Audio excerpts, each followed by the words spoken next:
हम पूरी तरह से डेडिकेटेड हैं आपके लिए सभी अध्यायों के वीडियोस सिंपल हिंदी ट्रांसलेशंस में लेकर आने के लिए। जितना लाभ इन चैप्टर्स के पाठ का है उतना ही लाभ प्रभु की कथा सुनने का है। इसलिए बस आप करें हमारे चैनल को सब्सक्राइब और घर बैठे इन अध्यायों का पूरा लाभ उठाएं।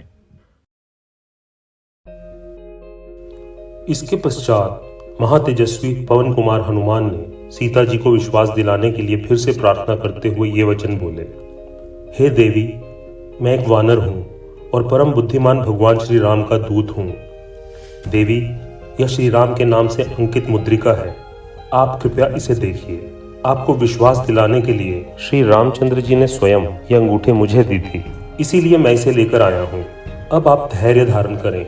आपको जो दुख मिल रहा था वह अब समाप्त होने वाला है। भगवान श्री राम के हाथ को सुशोभित करने वाली उस मुद्रिका को लेकर सीता जी उसे ध्यान से देखने लगी। उस समय माता सीता को इतनी प्रसन्नता हुई मानो स्वयं श्री राम ही उन्हें मिल गए हों। उनका तेजोमयी मनोहर मुख हर्ष से इस प्रकार खिल उठा मानो चंद्रमा राहु के ग्रहण से मुक्त हो गया हो। माता सीता भगवान श्री राम का संदेश पाकर बहुत प्रसन्न हुई। उनके मन को बहुत संतोष हुआ। वे हनुमान जी का आदर करके उनकी प्रशंसा करने लगी। हे वानर श्रेष्ठ, आप बड़े पराक्रमी, शक्तिशाली और बुद्धिमान हो, क्योंकि आपने अकेले ही इस राक्षसों की नगरी में प्रवेश कर लिया है। आप अपने पराक्रम के कारण प्रशंसा की योग्य हो, क्योंकि आपने मगर जैसे भयानक जंतुओं से भरे हुए 100 योजन वाले बड़े महासागर को लांघते समय उसे बहुत ही छोटा समझा है, इसलिए आप प्रशंसा के पात्र हो। हे महान वानर, मैं आपको कोई साधारण वानर नहीं मानती हूँ, क्योंकि आपके मन में रावण जैसे राक्षस के प्रति ना तो कोई भय है और ना ही घबराहट। कपिश्रेष्ठ, यदि आपको आत्मज्ञानी भगवान श्री राम ने भेजा है तो आप अवश्य इस योग्य होंगे कि मैं आपसे बात करूं। श्री रामचंद्र जी विशेषतः मेरे निकट ऐसे किसी पुरुष को नहीं भेजेंगे जिसके पराक्रम का उन्हें ज्ञान न हो तथा जिसके शील स्वभाव की उन्होंने परीक्षा न कर ली हो। सत्य को धारण करने वाले एवं धर्मात्मा भगवान श्री राम सकुशल हैं तथा सुमित्रा का आनंद बढ़ाने वाले महातेजस्वी लक्ष्मण भी स्वस्थ एवं सुखी हैं। यह जानकर मुझे बड़ा हर्ष हुआ है और यह शुभ संवाद मेरे लिए सौभाग्य का सूचक है।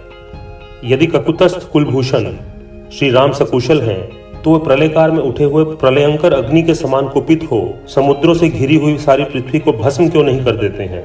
वे दोनों भाई देवताओं को भी दंड देने में सक्षम हैं, लेकिन अभी तक वे चुप हैं। इसमें उनका नहीं, मेरे ही भाग्य का दोष है।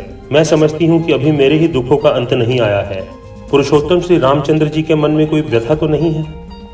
क्या उन्हें किसी प्रकार का संताप तो नहीं होता? शत्रुओं के नाश हेतु वे अग्रसर हैं या नहीं? उन्हें किसी प्रकार की दीनता या घबराहट तो नहीं है? वे पुरुषार्थ करते हुए मोह के वशीभूत तो नहीं हो जाते?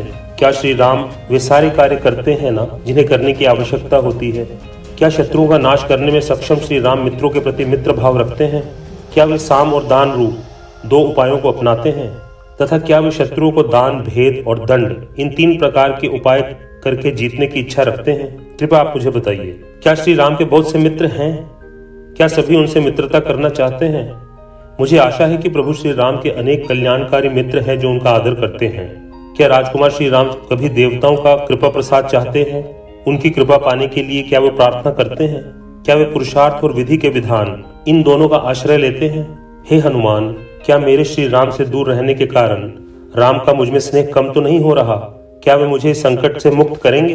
क्या राम जो हमेशा सुखों के आदि हैं और दुख दर्द के आदि नहीं हैं, अब इस महान पीड़ा को पाकर निराशा में तो नहीं डूब रहे? क्या उनको माता कौशल्या, माता सुमित्रा और भरत जी की कुशल खबर का समाचार मिलता रहता है ना? क्या श्री राम जो सम्मान के योग्य हैं केवल मेरे कारण से पीड़ा सह रहे हैं? क्या वे बिना किसी और बात पर अपना ध्यान लगाए मुझे मेरे दुख और इस संकट से मुक्त कर देंगे? क्या अपने प्रिय भाई श्री राम के लिए भरत जी अपनी भयंकर अक्षौहिणी सेना भेजेंगे? क्या वानर राज सुग्रीव भयंकर नाखून और दांतों वाले वीर वानरों के साथ मुझे छुड़ाने के लिए आएंगे? क्या वीर लक्ष्मण जो सुमित्रा का आनंद बढ़ाने वाले हैं और जो शस्त्र में निपुण हैं, वास्तव में अपने बाणों से राक्षसों को नष्ट करेंगे? क्या मैं थोड़े समय में रावण को उसके संबंधियों के साथ युद्ध भूमि में मारा गया देखूंगी? जिस प्रकार सूर्य के कारण कमल सूख जाता है, उसी प्रकार कहीं श्री राम का स्वर्णमय मुख कांति विहीन तो नहीं हो गया? धार्मिकता जिनका उद्देश्य है और मुझे पैदल वन में ले जाते समय भी जिनके मन में ना तो अशांति थी, ना भय और ना ही शोक, वही श्री राम अपने हृदय में निर्भीकता तो बनाए हुए हैं ना?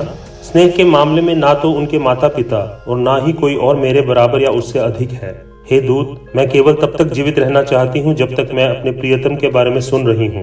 इस प्रकार उन अर्थपूर्ण और मधुर सार्थक शब्दों का उच्चारण करके राजकुमारी सीता ने राम के विषय में हनुमान के रमणीय शब्दों को सुनने के लिए बात करना बंद कर दिया।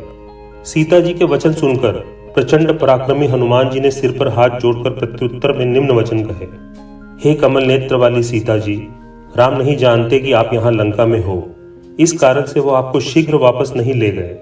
जिस प्रकार इंद्र अपनी पत्नी सची को दानवों के यहाँ से शीघ्र नहीं ला पाया।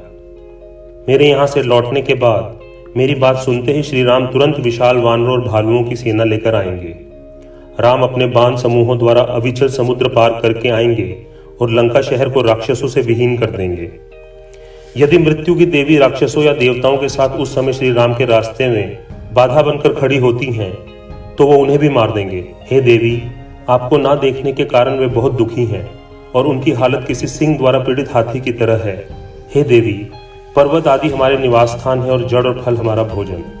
मैं आपको मलय, विंध्य, मेरु और दुर्धर पर्वतों और अपने भोजन की सौगंध खाकर ये कहता हूँ कि आप जल्द ही श्री राम का मनोहर मुख देखेंगी, जो सुंदर आंखों वाले और सुंदर होंठ वाले आकर्षक रूप को धारण करते हैं, जिनका मुख उगते हुए पूर्णिमा के चंद्र जैसा मनोहर दिखता है। हे देवी, जिस प्रकार इंद्रदेव हाथियों के प्रमुख ऐरावत की पीठ पर बैठ प्रसन्नवन पर्वत के शिखर पर विराजमान होते हैं, उसी प्रकार आप शीघ्र ही श्री राम के दर्शन करेंगी। जिस प्रकार कोई भी रघुवंशी ना तो मांस खाता है और ना ही मदिरा का सेवन करता है, उसी प्रकार श्री राम मांस और मधु का सेवन नहीं करते। प्रतिदिन वे 4 समय उपवास करके एक समय जंगल में मौजूद फल मूल का भोजन खाते हैं। उनका मन सदा आपके प्रति पूर्ण रूप से समर्पित रहता है और उनको वन के कीड़े मकोड़े, मच्छर और सर्प आदि जैसे जंतुओं को अपने शरीर से हटाने की भी सुध नहीं रहती। श्री राम सदा आपका ध्यान करते रहते हैं। वे विरह शोक से दुखी होते रहते हैं और आपके सिवा और कुछ भी नहीं सोचते। श्री राम को अधिकतर नींद नहीं आती है क्योंकि वे आपकी चिंता करते रहते हैं। वह श्रेष्ठ पुरुष यदि कभी सो भी जाएं तो सीता सीता बोलते हुए उठ जाते हैं। स्त्रियों के मन को लुभाने वाली वे जब भी कोई सुंदर फूल या कोई भी अन्य सुंदर वस्तु को देखते हैं तो वह आपको याद करते हुए आपको पुकारते हैं। हे देवी, राजकुमार श्री राम आपके लिए बहुत दुखी रहते हैं। आपके नाम की रट लगाते हुए वह लगातार आपको प्राप्त करने के प्रयत्न में लगे हुए हैं। हनुमान जी से श्री राम का हाल जानने के बाद माता सीता, जिनका दुख श्री राम के ही समान था, अपना दुख थोड़ी देर के लिए भूल गईं और शोक से बाहर आ गई। जिस प्रकार शरद ऋतु की शुरुआत में रात को अवशेष बादलों से चंद्रमा कभी बादलों में छिप जाता है और कभी बादलों से बाहर आ जाता है, उसी प्रकार हनुमान जी से श्री राम का हाल जानने के बाद माता सीता, जिनका दुख श्री राम के समान ही था, अपना दुख थोड़ी देर के लिए भूल गईं और शोक से बाहर आ गईं। इस प्रकार वाल्मीकि रामायण के सुंदरकांड का 36वां अध्याय समाप्त होता है।